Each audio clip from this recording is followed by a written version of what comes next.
Welcome to our new set, Fresh Baked. Apologies in advance before we even get into this we're still working on lighting and acoustics in here, but I really wanted to talk about this Marvel news and get this video out as soon as possible before I fixed everything else, so here we go. Recently, Disney has made or revealed new updates for the Marvel attractions and for Star Wars Millennium Falcon Smuggler's Run at Disneyland. But I want to talk first about those Marvel attractions. They made an appearance at SXSW, South by Southwest, and then they also provided some new updates on their YouTube series. We call it Imagineering.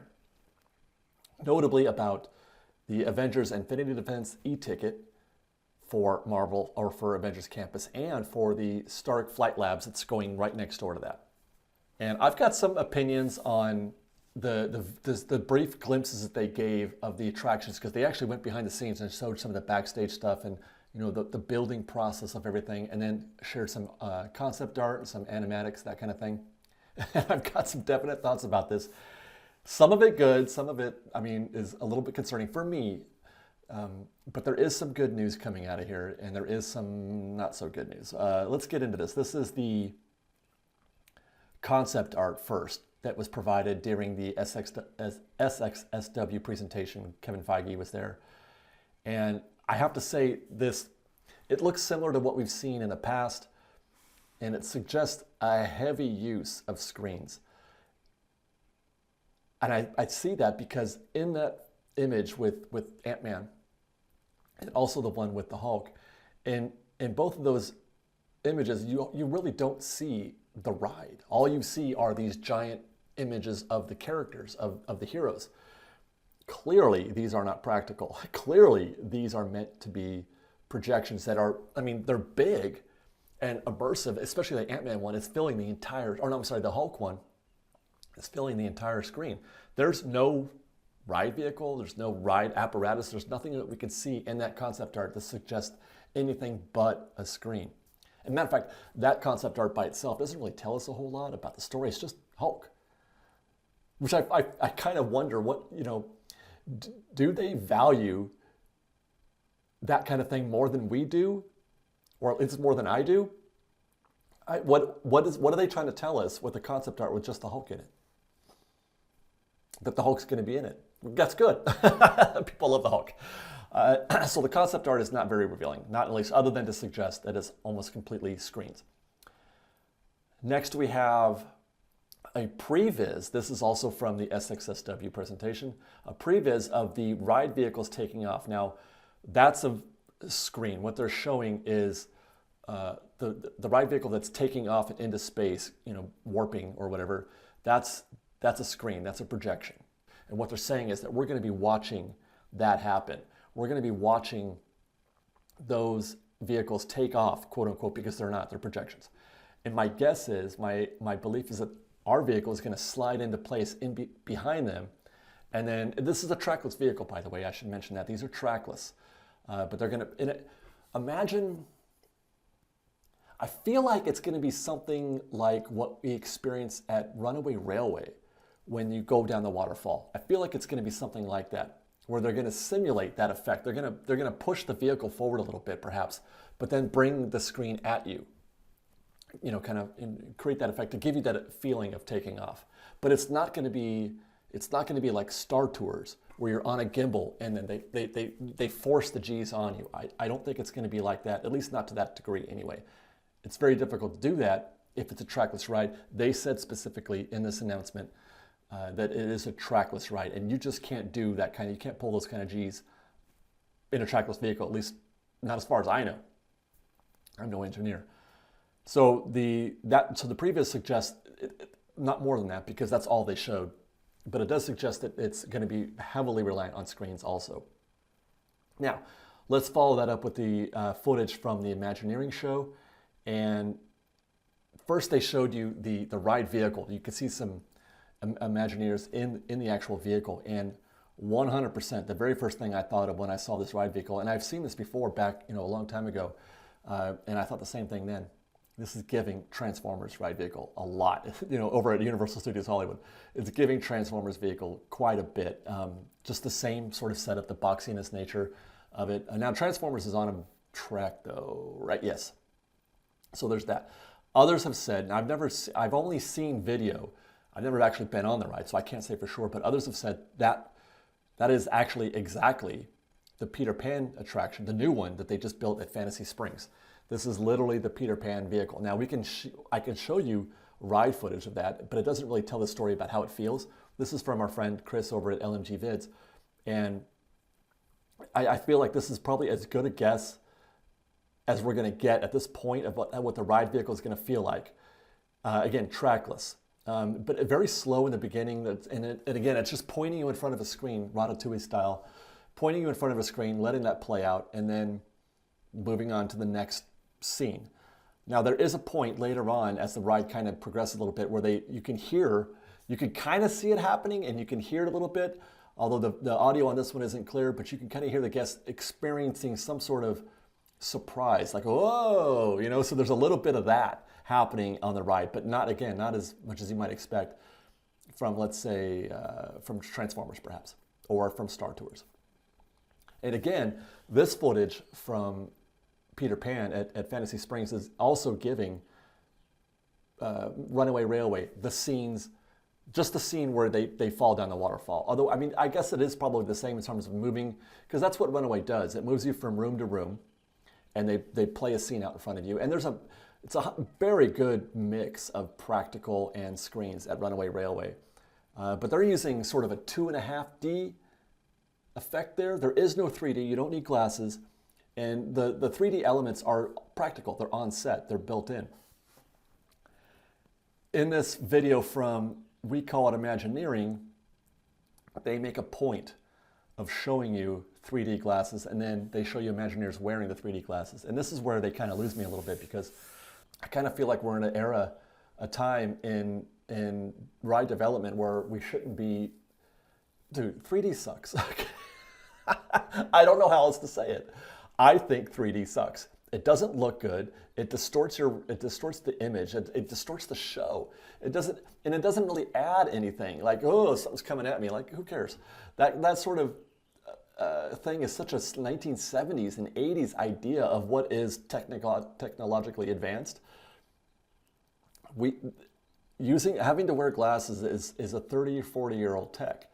And I understand that in some cases that might be necessary in order for you to bridge, a practical environment with a projected environment perhaps, and that might help with that. But I feel like we're advanced enough where we don't need to do that. Just take a look at Runaway Railway. Now, that begs the question, is what we see in Runaway Railway, is that enough for a Marvel or Avengers attraction, which is supposed to be, just aggressive and high energy and really, advanced, and it's like a battle, and you want to feel some sort of experience, some sort of energy. I mean, obviously Runaway Railway is lo-fi, and it's kind of it is a kid's ride. Is that too much of a childlike experience for an Avengers attraction? But having said that, people are saying this is exactly the Peter Pan ride. Definitely not for adults, right? Or I mean, it's not a high speed or high energy attraction. I don't get the sense of any sort of real excitement, I guess is the word. You don't really feel that in the Peter Pan ride. Now again, this is just speculation. People are saying that ride vehicle is Peter Pan, etc. But we don't know if maybe they've come some distance since Peter Pan, and they can make it more vigorous, I guess is the word. But getting back to that, I feel like we should be leaving 3D glasses behind. I feel like we should be leaving 3D behind. 3D glasses means 3D. 3D is the problem, not the glasses. I don't feel like the 3D, at least what we've seen ever, I can't recall an experience on any attraction that is 3D, including the most recent one, Web Slingers. I mean, yeah, I guess it makes everything kind of come together a little bit, but what does that even, why can't you just put the screen out there? Just show me the 2D image. You know what I mean? Like, just show me I understand you need the glasses in order to make the 3D image work. Just show me the 2D image. Is it so bad? Now, that brings me to the next part of this. In the Imagineering show, they show the doors opening to where, the big reveal, and they're projecting stuff all over the place. The doors are actually having a projection on them. And then the Imagineers walk into that space and they're surrounded by an image. And this is absolutely giving the volume for The Mandalorian. If you guys are familiar with The Mandalorian and how it's shot, it's a groundbreaking technology that they developed for that show specifically, and then they've been borrowing it for other shows since then. But it's a set in the round, right? Or at least maybe semicircle at least, but it goes all kind of like Circarama, right? It goes all the way around you and it projects the background. Not a blue screen, it's an actual live projection, and then they can do that right on in camera. They don't have to add it in post. They can project that background in camera, and then the actors do, they perform in front of those projected backgrounds, and it looks very real. It looks very, very real. I didn't even realize it. When I watched Mandalorian, I just assumed they were on set somewhere and they did something like blue screen, or that it was a practical set. But it's very convincing. And they got a lot of, publicity and a lot of attention, a lot of, thumbs up on that technology. And I feel like that's what they're doing here. And I think Feige even mentions that they're borrowing tech from The Mandalorian for the Avengers e-ticket, for Avengers Infinity Defense. And this is probably it. They've found a way, and it could, perhaps that's the reason why there was such a delay, is that the original plan that they had sucked. And because you could tell in the original concept art, the ride vehicle was completely different. They had you in a suspended seat. You were flying around like you had a jetpack.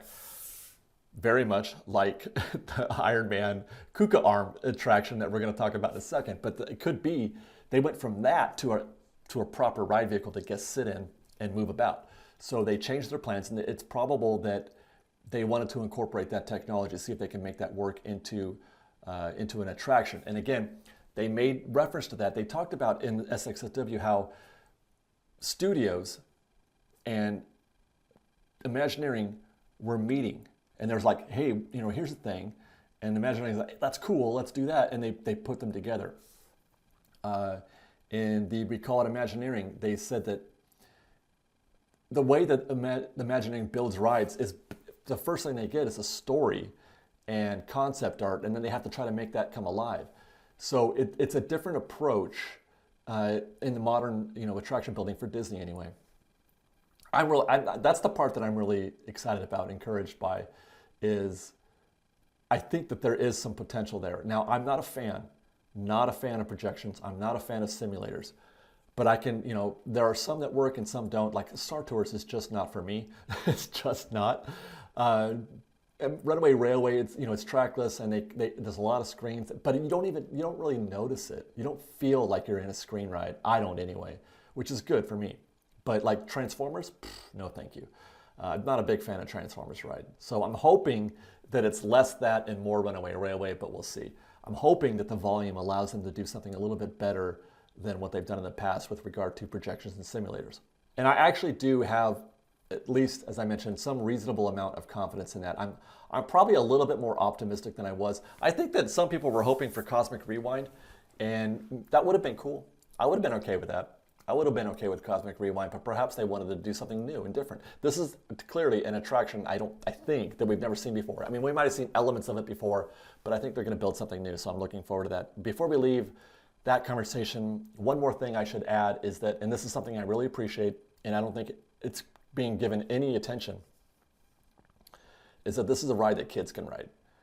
The way it's set up, the ride vehicle is obviously one that doesn't require a whole lot of harnesses, or it doesn't require a height thing. As long as you can see over the edge of the ride vehicle, you're good. And I think that's very, very important, especially for e-tickets. This is why Radiator Springs Racers and Rise of the Resistance are so popular, is because the whole family can do these rides. The whole family can, and the whole family can like them.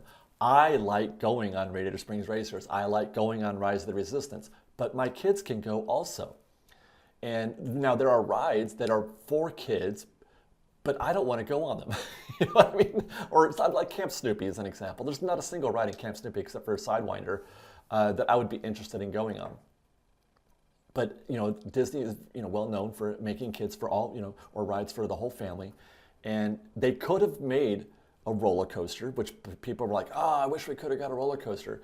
And I understand you and I hear you, but an e-ticket, a newer ride that they build at DCA, and DCA does not have, when you really look at it, they don't have a lot of kids-friendly rides. There's Monsters, Inc., Little Mermaid, and then the box rides like Golden Zephyr and Silly Symphony and Jumpin' Jellyfish, but adults don't want to go on those rides very much, right? And then after that, or Midway Mania, which is a very popular ride, obviously. That's a very popular ride, the second most popular ride in DCA for the family. That ride is for the family. So kudos to Disney for not giving in to the temptation to build another roller coaster and to make a ride that looks like the whole family can go on. Okay, let's get into Stark Flight Lab. This actually, the people are looking at this as like a misfire. At least that's the chatter I'm hearing. I don't hear a lot of positivity coming out of Stark Flight Lab based on the concept art that we've seen and the short animatics and teasers that we've seen, that were shown in Imagineering and SXSW. But to me, this is actually more promising as a ride experience for an adult than the e-ticket is. Now, part of that is because it's, there's the KUKA arm is, well-known technology that it lifts you up and it can torque you and twist you. A lot of G-forces being pulled there. It's, for me, it's going to be immediately vomit-inducing, and I'm probably going to do it the one time, and then I'm like, okay, I'm good. But we'll see. I think part of that could be the mixture of that element plus the screens. It's the screens. Okay, so Forbidden Journey, people are saying this looks a lot like Forbidden Journey, right? Because that's basically what the Forbidden Journey ride vehicle is a KUKA arm on a track. And it's got you going all over the place, but it's the addition of these screens that makes me just lose my ish. Okay, so that's what this is. It's a KUKA arm, but the twist here is that there's a robot arm that comes in and attaches to your ride vehicle that you're sitting in. You're sitting in the chair, and then the robot comes and attaches itself to your chair, and then it lifts you out of your place, and then it takes you along a track, and you start going through all your maneuvers. Some have asked, well, okay, so why is this not why is this not in a theater or some kind of simulated experience, showing you projections and it's like you're flying, it's like Forbidden Journey. Why are they not doing that? And the other question is, why are they showing it to us? Why are they showing us? Because they make a very overt point of saying we're going to show you this KUKA or the robot arm connecting to the KUKA ride vehicle.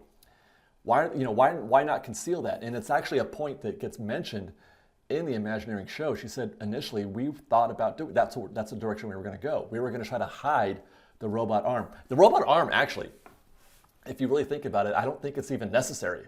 You could just put the whole thing together, built in, whole, and just send you off on your way, like they do at Forbidden Journey.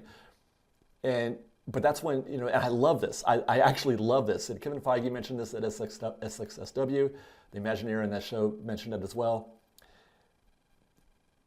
The tech is the show. The tech is the story. The robot arm connecting to the vehicle is the attraction, right? Or at least it's part of it.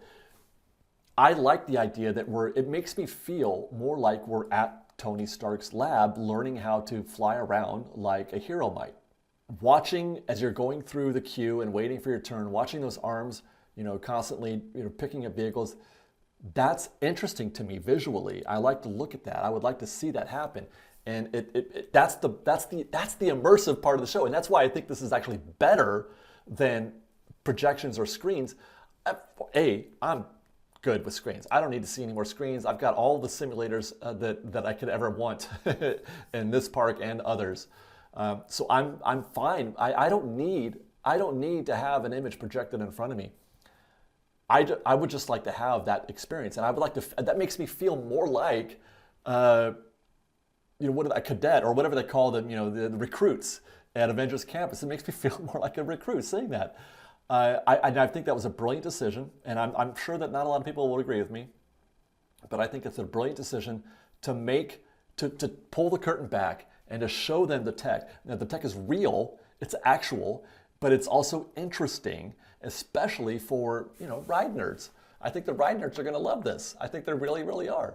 You know what else I think they're going to like is that there's 12 of those arms. There's 12 robot arms. I think they're going to like the fact that, as the Imagineer said in the show, each one of those arms has a different programmed set of maneuvers. So everybody, they're not all doing the same thing. They're not all, it's not synchronized. This guy's doing this while this guy's doing that. I can't I can't do it. But each arm is doing its own thing. And I feel like that's cool. I feel like that adds to the rewritability. It makes it want to collect different experiences. And it's something that I've talked about in Soarin' or even Smuggler's Run. I really feel like they need to lean into changing the show per show. Get off track. Soarin' around the world, I think, would be infinitely more interesting if, instead of switching around from Africa to India to Paris, etc., and just doing these weird, awkward transitions that take me out of the experience. I don't feel like for a minute that I'm flying. But if you just fly me all over Paris in one show, take me all over Paris, Eiffel Tower, the name of the river, I can't remember, all those places, fly me over the Louvre, whatever. Or just take me to a place and take me just to that place. And then the next show is a different country, a different environment. It's, what did I say? India, right? So take me to India, but only India. And that adds to, you want to get back on that ride again. You want to collect all the different experiences that you can have. The Mandalorian, which we're going to talk to about in a second, should be the same way. We've got one. All right, I don't want to get sidetracked. But I like that idea of at least having some modicum of experience collecting. I think that's a plus. Oh, and then one thing I will add as I'm looking at things, Tony Stark, or Robert Downey Jr. actually showed up at SXSW to promote this, to hype the ride. And I got to say, he looked interested. He looked like he was really having fun with it. I love the journey that Robert Downey has gone on with this. His journey, the Marvel journey, is very much like ours. Because he was an outsider, obviously. He's a, independent film actor, kind of edgy or whatever. And he wasn't a mainstream A-lister or anything like that. But he became one, and he became synonymous with the Marvel Universe. Everything starts with Tony Stark. And he seemed really interested. And I'm really glad, again, that the modern actors are leaning into getting involved in these attractions. You look at the new scene at Star Tours with Ahsoka and the Mandalorian, that's her, that's him, you know what I mean? Like, that's cool. So Tony Stark will be giving his voice. No actors will be, like they do in Avengers Campus for Avengers Assemble. That's not the real actors, but in the attraction, he will be there. I think it's cool. Thank you for that. One other thing, as far as Marvel goes, Kevin Feige brought up Tomorrowland and Epcot. He said that his favorite, he liked to come to Disneyland and Disney World. His favorite lands were Tomorrowland and Epcot. I mean, I call BS on that, just because it just seems so contrived, and kind of like the whole Chris Pratt thing with Epcot and Cosmic Rewind. It just feels like BS, and they're only saying that because they've got something to talk about, and they want to make it sound like he's a big fan. I don't necessarily believe that Kevin Feige is a big fan of Disneyland, but go ahead if you want. But the angle all this was heading towards, they're bringing a Fantastic Four meet and greet to, I think it's at least Disneyland, maybe it is to Epcot also. And that's cool, and I'm looking forward to that. But somebody else mentioned, I don't remember who it was, and it got me thinking, and it kind of, the way it's phrased in this little thing is that, oh, that's right, he said, other cool plans to announce this spring. Now, I mentioned in our previous video that the only way you're going to get a new Tomorrowland at Disneyland is if it's an IP. Disney's not going to do anything in that space unless they can attach an IP to it. Now, that could be several IPs or a single IP. The trend lately, I can't think of a single land. Oh, Fantasy Springs. They use multiple IPs at Fantasy Springs at Tokyo Disney Sea. But think about Cars Land, Bugs Land, Galaxy's Edge, Toy Story Land, Villains Land. Well, that's multiple IPs. More Cars Land. They're all single IP lands. Could Fantastic Four be the IP for Tomorrowland, for the new Tomorrowland? Are they maybe waiting to see how that goes? Because I'll tell you, somebody mentioned it in that video, in the comments for that, the last news video we did about Tomorrowland, talking about how I just think they should just leave it alone. Unless they can really do something spectacular, I think they should just leave it alone. Because I like vintage Disneyland. But he mentioned Fantastic Four, and I'm like, because that's the thing about the Fantastic Four universe in this particular movie, the new one, is that it's retro modern. It's mid-century modern. So, and that goes with what we want. We want a retro modern theme for Tomorrowland. A lot of us do. They've already sort of going in that direction, the mid-century modern theme, with the downtown Disney stuff, which theoretically is supposed to connect via the monorail into Tomorrowland. And then they have that whole entrance that they started, that they did for Tomorrowland. Fantastic Four fits in that particular version of Fantastic Four, that universe. It fits in that world.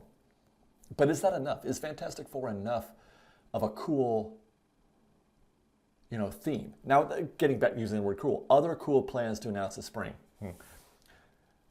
It makes you think that, right? It makes you think they've got things to announce. But is a new Tomorrowland cool? Or is it really amazing? You know what I mean? Like, I don't know if I would, if I had a new plan for Tomorrowland and it was based on Fantastic Four, if I had a new Tomorrowland concept, I don't know if I would call it cool. I don't know if I would want to put it, hey, that's cool. No, this should be, oh my God. We've got some really big, huge, amazing plans to announce in spring. Stay tuned. I feel like that's how they would have said it. So on the one hand, I'm encouraged and I want this to be the case, but on the other hand, probably not. But I'd be open to it, I think. I would be open to seeing what a Fantastic Four world looks like at Tomorrowland. I should tell you that that's something that they tried to do once before and it failed. The Tomorrowland movie, you guys remember that, George Clooney, that thing? At that time, they were considering redoing Tomorrowland to fit that model, that vision of Tomorrowland. Contractors were contacted. Bids were sought. People were making plans. There was even a discussion about the People Mover in terms of that. They were ready to go, or they were prepared to think about going. But then the movie flopped and everything fell apart. So I think everything rests really on the success of Fantastic Four to see if that becomes a thing. And then if it does suck, then we're back to kicking the can in Tomorrowland for another couple decades. Okay, so let's talk next about Smuggler's Run. Actually, I think that's going to be last. Smuggler's Run. Jon Favreau was brought out, and he said that there's a new mission coming to Smuggler's Run based on The Mandalorian. This is old news. We've heard about this before. I thought they said they were going to have something for 25, even for Star Wars Season of the Force. But I may be crazy. But they're saying a new mission that it's going to be revealed or made public. They're going to open this new mission at Smuggler's Run Memorial Day, the same day that Mandalorian opens. But that's 2026. That's more than a year from now. I was hoping for this year, but I guess not. Anyway, they said, quote unquote, a brand new mission, A as in singular, but the concept art they showed were 3 locations: Tatooine, Bespin, Cloud City, and then the Death Star wreckage in space. So I guess I'm left to ask, okay, so if it's a mission but 3 locations, that's different than how Smuggler's Run works today. That sounds a lot more like Star Tours, where you go to 3 different locations. I wonder why they didn't, they should really think about doing a space whale scene for Smuggler's Run. If you know, space whales, Star Tours, inside joke. I don't know, would it be separate missions for each? And this goes back to what I was talking about before. Wouldn't it be cool if they had a mission for Tatooine, a mission for Bespin, a mission for the Death Star wreckage, and then a mission for whatever it is that was there now with Hondo and collecting the canisters of... I sure hope they get away from the coaxium as well also. I'm really hoping that they are able to make actually 3 missions, 4 total, but they suit a brand new mission. So I'm not holding... I think it would be so much better for the attendance of that attraction. I mean, this alone, having 2 different opportunities, or it's probably not going to be, oh my God. It's not. At least not at first. When they do this, it's going to be nothing but the new mission. But I do hope that it's at least, you know, the two missions, the coaxium mission and whatever this winds up being. At least that. Show us both. Give us, you know, rotate them, please. I'm begging you. I'm begging you. It adds to. I don't like going on Smuggler's Run anymore because it's the same freaking mission every single time. And I know that I've said this before in other conversations. Why is that different than going on Space Mountain, the same mission every time? It just is, okay? It just is. They promised us different missions. When they first started talking about Galaxy's Edge, they promised us a variety of things to do and it would affect your experience and whatever. I don't want to get down that road. But that's what they talked about. But it's just different. It's like a video game where there should be playability. The whole idea with the screens, the reason why they want to do screens, the selling point is so that they can change things up, so they can put in different things. Okay, great. Then do it. I just feel like, and not only is it the same mission over and over with the coaxium, but there's really no fail. You get one or two. And my experience is no different getting 2 canisters than it is with 1. Smuggler's Run is too easy.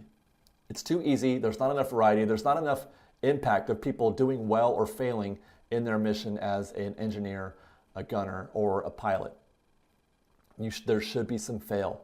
And the fail is what creates the rideability, the rewritability. And I feel like that's why I don't go back to Smuggler's Run any more than I do, because I know I'm going to have the same experience. So if you can't give us a range of outcomes, then give us a range of at least destinations. But you know, 3 or 4 would be great. 3 or 4 would be great. Again, though, I'm not expecting that because it just doesn't seem like that's the kind of thing that Disney would do. And a brand new mission doesn't sound like that as well. But in any case, I do think that adding the Mandalorian is going to have a tremendous impact on attendance at Smuggler's Run. It's going to make a huge difference. I'm positive of that in a positive way. So I'm looking forward to that. That's it, guys. That's all the things I want to talk about for this new